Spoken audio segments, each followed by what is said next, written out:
fingers, hoping that we're not Technicolor. You know, like how we've been having some of those troubles recently. Oh, I better press I do. play on the timer. Right, dude? Right, dude. There we go. I do remember us having some issues, and I don't like it. Yeah, fingers crossed that it's coming through fine. Mm-hmm, mm-hmm, But mm-hmm. Daniel, you sniffed out Oh, some sniffed. mysterious event that is not so well publicized, but it's going to happen in September. I don't know about sniffing out. It was talked about here and there, but very briefly. It Yeah. is an event on September 22nd, empowering your workforce in economic uncertainty. So this will be an event.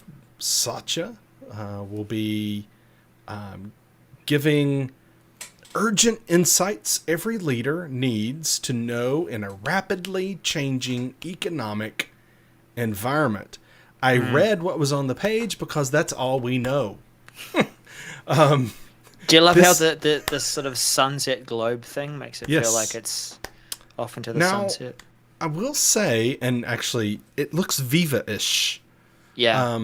And if you look down below it, it has Microsoft Viva as the employee experience platform. Right. But it doesn't say that this has anything to do with Viva. However, that's the only thing on the page. Well, and you look at the URL, it's a page, it's an event that's off the Viva That is landing correct. pages. And Yeah. then, so the only thing you can do is download the calendar invite Mm-hmm. on your. So you could download that, add it to your calendar, and it's Plan going to to be, attend.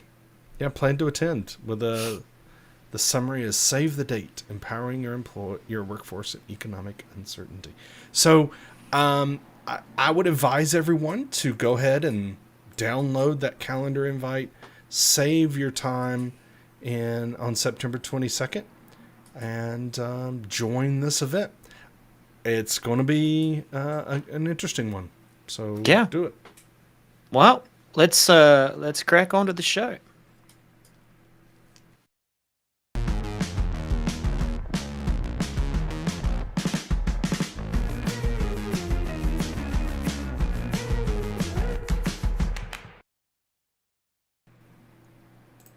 Welcome to the 365 Mrs. Center Show, where we help you plan for change, prevent or fix, stay informed, and keep you abreast of all the secret events that are not so well publicized. Right. Yeah, Or too much detail is given. that's highly likely. Yeah. Hello. It's great to be back, everyone. We have some great announcements. We have some quick ones we're going to run through, but also some we're going to dive into this week. How are you, Darrell? You doing well? Well. Yep. It's been interesting times, interesting week. Can I relate to this economic uncertainty? Yeah, yeah, yeah. I think like as IT pros, we have to be mindful of consultancies, especially of work and delivering value, but not making it difficult for our clients. Yeah. Well, before we dive in, which we will do straight away, but before we do, we will tell you that we love you and we mean it. So go ahead and give us a thumbs up on this video. Remember, we are actually changing YouTube channels. So go ahead and go over to our new channel where we're going to be broadcasting here in a few weeks, 3 weeks, 4 weeks maybe. Go ahead and go over there and subscribe so that you will get the notifications of when we go live. So you can subscribe by going to 365, the numbers, 365mcs.com/newtube, NEWTUBE. And that is our new channel. You can click to subscribe and then you'll be all set. So go over there and do that. Daniel, did we manage to get 365 MCS for our URL on YouTube? Indeed. So you can also go to youtube.com/365mcs and you will find it. That's the new channel. So join us over there and we will begin broadcasting over there very shortly. Make sure you follow us on all the socials. We are 365MCS on Twitter and Facebook and LinkedIn and Insta and TikTok and now YouTube. So just follow us everywhere. 365MCS. And that's why it was so important for us. That's right. to get that. So yes. That's right. So make sure that you follow us, okay, and engage with us, and go ahead and share this video out to on your socials right now. Go on, do it. We'll wait, and then we'll retweet or reshare or whatever. Give you a like. So apparently some candy too. Yes, Darrell will send you candy if you follow us on all the socials. And Daniel will sing his country ballad. I will sing to you as well. Yeah. So first up, Darrell, let's talk about we talked about candy, so let's talk about health and notifications. Or you know what, man? What? Where is it? Trying to find my shared source. There it is. Clever man. All sorts of windows everywhere. So, sorry, Service Health. New format for the Service Health message. We like those.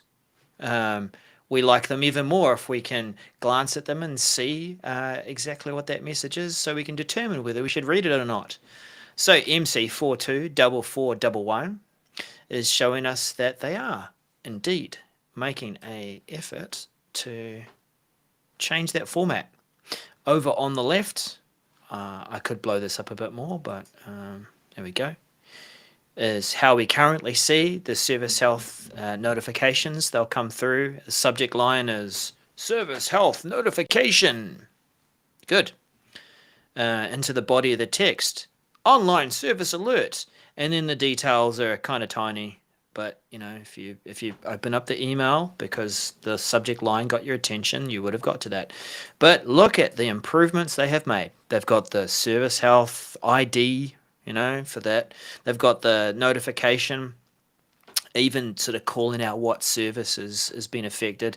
And then as you open up the message in big old bold letters, this is the message that we want you to know about. Now, Daniel, this doesn't affect me too much because I tune into those messages using the admin app, so I see those pop up in, you know, notifications that I get on my phone as well. But yeah, is this going to be useful for people? Yeah. I hope so. I think it's helpful to get more information at a glance whenever you receive notifications and not have to dive in. So the more we can understand a message or a notification before you have to read the body and get into it all, I think it's better. So yeah, I think so. Cool. Yep. Well, so that is that's rolling out late September. You'd think, hey, it's just a change in the format of an email. What's the big deal? But yeah, got to time those things. So. It's coming out late September, complete by early October. Indeed. Daniel, tell us about some improvements to Teams and our meeting experience. Yeah, well, it depends on who you ask if this is an improvement, but automatically view up to 49 videos, 7x7, in Teams meeting MC424898. This is something we've actually talked about on the show before. That it was announced it was coming. We knew it was coming, that this was happening, but now it is happening. The message has some information. It's a public preview, so if you enable public preview, it'll be rolling out early September, so already. And worldwide and GCC, late September through early October. But basically, what this is saying is, right now you have to go and click on large gallery to see more than the 3x3, the 9 videos. This will actually automatically show you all of the videos. It depends on what happens, if it does it and how many it shows. It depends on your hardware capabilities or internet bandwidth. And I actually like that. It's being smart. It's not trying to force all of this on you. Now, there are some people on this podcast, some hosts on this podcast, that really don't like this, or at least have a displeasure with seeing this many. It's not me. However, when I look at this image in this message, I go, okay, maybe it is me now. Maybe I'm joining, because I look at this and just imagine, for those that are on the video here, you could see this, but those in the audio podcast, I'll describe it to you. You're probably looking at your message center right now, but you see all these people and all these faces. In fact, there's more than 49 here, because there's one with a conference room with 3 people in it. Okay, but so you got all these people, and they're all moving. No one sits still. You don't sit completely still. You're moving and everything. So you're going to have all this movement going on the screen. I'm sorry, but it's going to be a bit overwhelming, to be honest, for meetings where it's a social meeting and you're just kind of whatever. Okay, fine. But I don't think I'll ever use this in a large meeting like this with this many people when I want to concentrate. I just don't think I'm going to. There's going to be so much movement. Your eyes are going to be all over the place. It's going to be overload. For me, anyway. Some people may love it, and that's okay. That's fine. But just know that this is coming for your organization, and this is not you have to turn it on kind of thing. It's going to be there. So know that this is going to happen, and you can choose not to have this, right? You as a user can choose what view you want to have. We can? Yes. You Good. can choose. You can do together mode if you want to do it that way or whatever. But this is... Yes. I am not... So the other thing about this view, Daniel, is that it's 7x7 of marketing images, perfectly lit, perfectly balanced, all all attuned. Reality is that it'll be all sorts of different backgrounds. The AI that has trouble sometimes with, it's all of those sorts of distractions. So, I mean, it's great to be able to see people maybe at the beginning of the meeting and say, "Hi, everyone, great to see you." But I couldn't have this on the whole time if I was trying to engage with an audience. No, I mean, I think we're just going to have to get smarter about the way we engage in our meetings. We're going to have to get smarter when we spotlight. We're actually going to have to use that. Yeah. We're going to have to get smarter with how, some people have this mentality of, I join the meeting with my camera on and then I turn it off during the meat of the meeting. I'm not saying you should do that. I'm just saying some people, that's the way they do it. I mean, with this many people, I probably would turn my camera off in the middle of the meeting when someone's presenting or whatever. But, that's also not great for the presenter. If no one has their cameras on, they have no idea whether what they're saying is landing.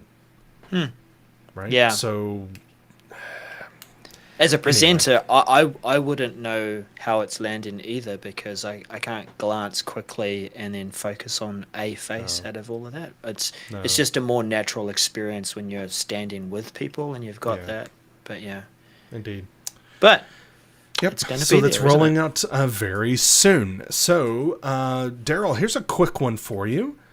It's an exciting one. I'm going to use it, but let's talk about video in Teams.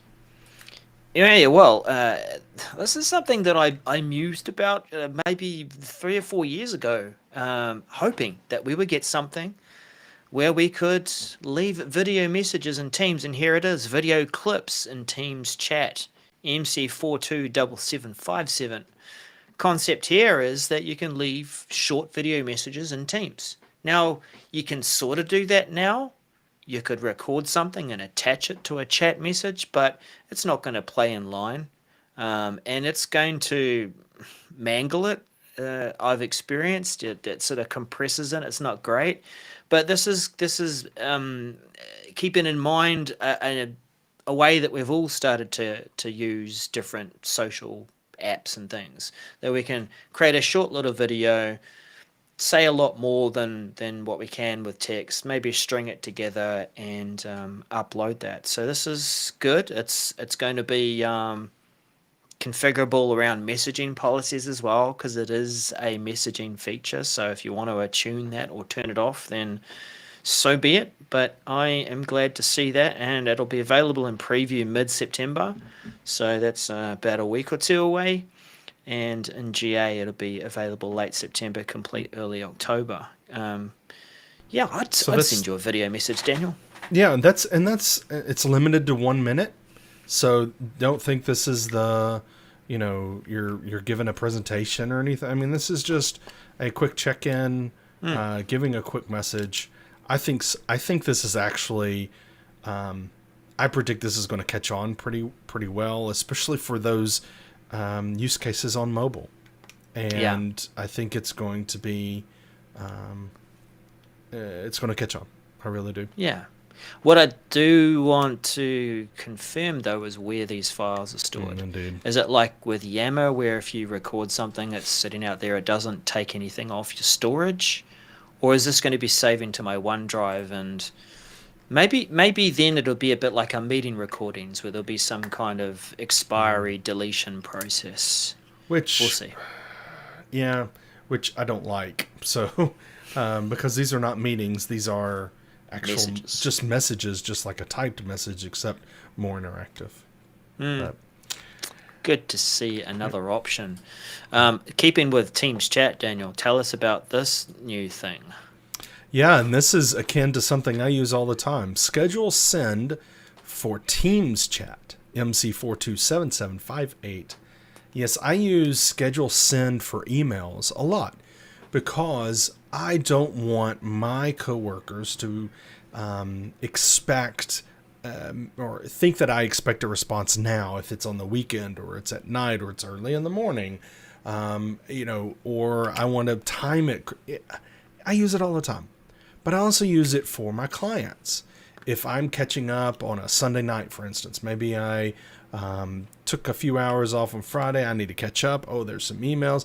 I don't want to send emails on Sunday night. I want to send it on Monday morning. So schedule that to send. Well, this is akin to that, and we're going to be able to send messages and schedule those messages when we want to send it. This is rolling out for everyone late September, or I guess enterprise late September through mid-October. GCC late October through late November. GCC high late November to late December.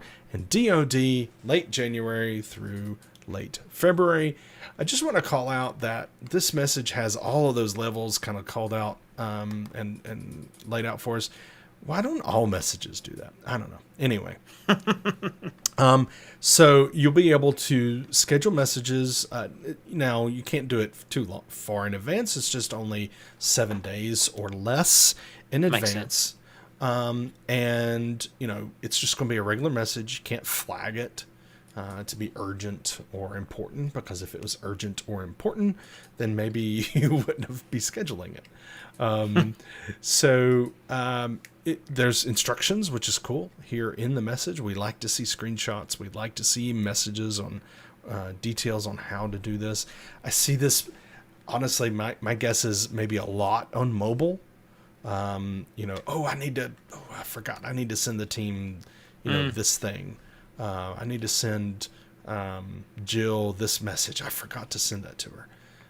But I don't want to do it when I remembered it, which was at 2 a.m. because I woke up and went, Jill, I forgot to send you a message.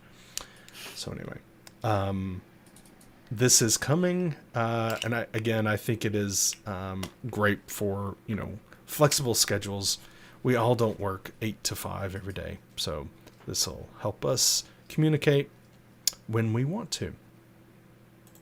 Clever. Yeah. And that's coming. Message. That's coming. That's coming. Features in the future. Why don't you tell us, Darrell, about some features that are already here? Yeah, like features that arrived, and let's tell you about what arrived. But, good to have Microsoft Whiteboard back in the Message Center news. They have delivered a package of features that rolled out in August. We got the message early September, but that's okay. And it was just letting us know, just making sure that we know that you can open existing whiteboards in Teams meetings. You can annotate in Teams meetings. So I think that might be the annotation feature. You can collaborate with users outside of your organization in Teams meetings on a whiteboard, so that's good. Um, some new features around managing sticky notes, so you can drop them into a grid or drag them out of that grid, which is it's important. You don't want to be. I mean, some of us get really kind of OCD with. No, I wouldn't even call it OCD. I like to have my stickies lined up, right? That's just a thing, right? Yeah. Export your whiteboard as a PDF, and you've got some multi-language support for templates. So good to see. Well done, Whiteboard, for rolling some of these things out, and especially around bringing more collaboration for people during Teams meetings and our guests. And this is MC427764. You've got it right now. Go and enjoy it. Try it out in your next meeting. Yep. Well, Daniel, Here's my do you have any reaction. reactions to this one? Yeah, that's my reaction. You've only got 6 that you can choose from. No, I have more. You Expanded do? reactions in Teams. MC428506. This update is going to allow you in Teams messages to have lots more emojis for reactions to other messages. So over 800 to express yourself. So this is rolling out preview. It'll be rolling out mid-September, so soonish, and expect to complete by late September, and then standard release mid-October by late November. So you're not going to be, tenant admins. You don't have to do anything on this. This is going to be rolling out for you, and we've got some nice screenshots here showing you the options on how to see the different ones where you can hover over the message to show the menu. You can open the picker and then select into your heart's desire of which ones you want to react to this message with. I think the interesting bit is, there is some nuances to this of, before when you went to do a reaction, you saw 6 that were available to us. Now we only see those 3, and then you have to hover and blah, blah, blah. So your users are just going to have to get used to a new way of doing this. However, and that's kind of the bad part. The good part, on my opinion, is I have many times wanted to react to a message with a different emoji, something like a crying or thumbs down or whatever, and it just wasn't available. So, this gives us the opportunity to react, to keep going. And that's the whole point of emojis, is that I don't want to have to reply thumbs up, Okay, that's silly. But I don't have to reply. I can just do an emoji and move on. So that is coming very soon.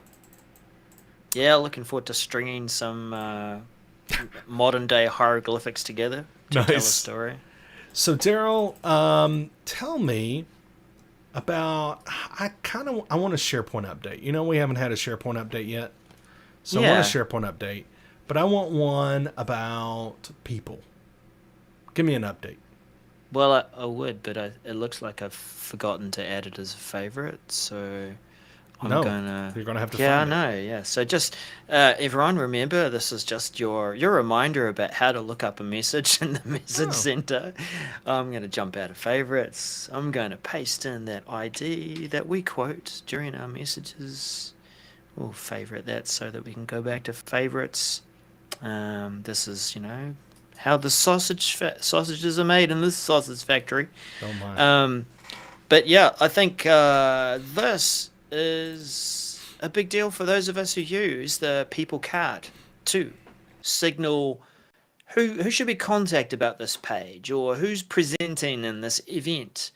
And the SharePoint people card is going to now get a medium-sized card, and you'll be able to add some things to it. This is MC428509. We've got an example of these cards right here. You've got your regular small card, which you can just look up a person. That's not changed. But what has changed for medium and large, actually, is being able to put a short blurb there about what you might want to be using that people card for. Drop on that Daniel is the subject matter expert for this particular content, so contact him and he'll update the page for you or take your feedback.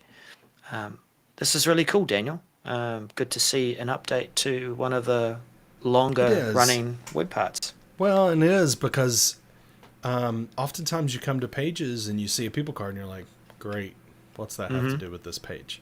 Sometimes there's description, but what if you want multiple people shown, but you want to describe their role rather than what's their title or whatever? I mean, why do I want to contact them about this page? What are the different aspects of what's being talked about on this site that I just like this to be able to give it a little bit of context. So yeah, it's good. There's you get up to 50 characters for the medium-sized card, so whatever you've got to say on that size card, keep it short. Well, and one thing, 255 on the large one. Yeah, I mean, one thing you can think about I'm okay with that. I actually like the medium one with the smaller amount of characters, because one thing Twitter made us do was be more concise. When they said, oh, you can only have so many characters. Well, I actually like the medium one, but there's going to be places where you're going to want to use the large one as well. That's available. So, but I like the medium one because it gives it using space, I think, more effectively. Yeah. Yeah, that'll fit nice on a sidebar. Mm-hmm. Dong, dong, dong. These are the people involved, or at the foot of a page. Mm-hmm. Well, keeping on moving, Daniel, some things have been happening with Power Apps and Lists. Yes. Some more superpowers. Superpowers. Add, update, or delete images in Microsoft Lists via Power Apps. MC424902. This is just what the message title says. You're able to engage with that column, that image column that is in your Microsoft List. You're able to add images there, update those images, or even delete images stored in those image columns. And this is rolling out targeted release early September, and mid-September is completed. Standard release mid-September through late September, so very soon.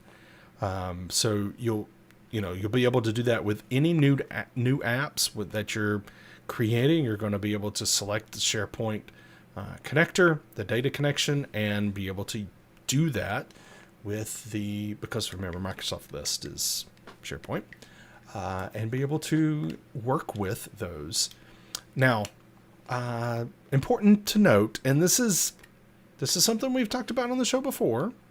This is, we love the Power Platform here.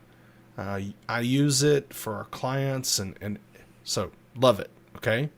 However, whenever connections are updated, remember, if you've used them in other apps, you're going to have to go in there and update them. So it even calls that out in the message.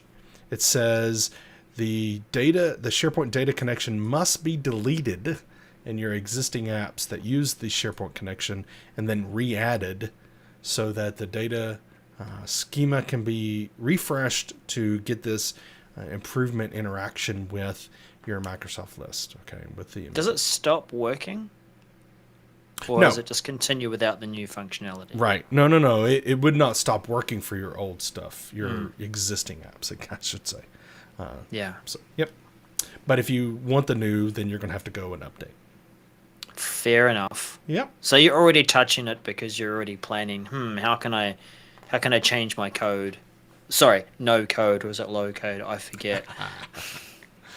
Darrell, let's finish this thing off talking about something that we've already talked about, really, and just kind of announcing that it's here. Well, we had we had Dan Holm on our show telling us about this when Viva Engage came out.